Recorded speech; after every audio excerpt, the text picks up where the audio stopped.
How do you turn off automated assets in Google Ads? After showing you where to find it, I will go over the difference between automated assets and automatically created assets, which is something completely different, though sounding similar. So in the old UI, you navigate to Assets in the left-hand corner, and you will get your overview of assets. So you click on the three dots to show more, which gives you account level automated assets. Now, you're not quite there yet. You see here it says it doesn't have any data, and that's because I have disabled them for this account.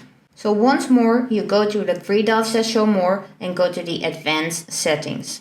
If you're in the new UI, you can still go to more to go to advanced settings, but there is also a tab to go directly to the settings. Then here you can find the full list of the account level automated assets. Now, if any of them are on and you want to turn them off, I have some unfortunate news for you. You will have to manually select all of them, say off, actually select a reason, and then you can save to turn it off.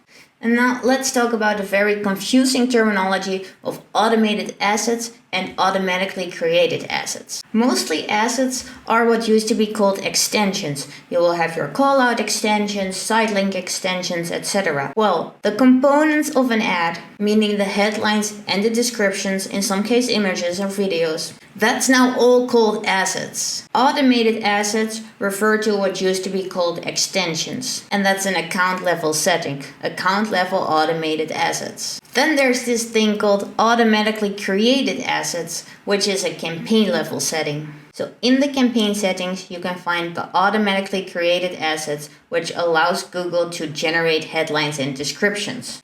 Now, I've spoken to many people who were surprised that they kept having automated extensions because they thought they disabled it by turning this to off. So though it sounds similar, automated assets is not the same thing as automatically created assets. So I hope I was able to clarify this for you, and with that, I hope to see you on my next video.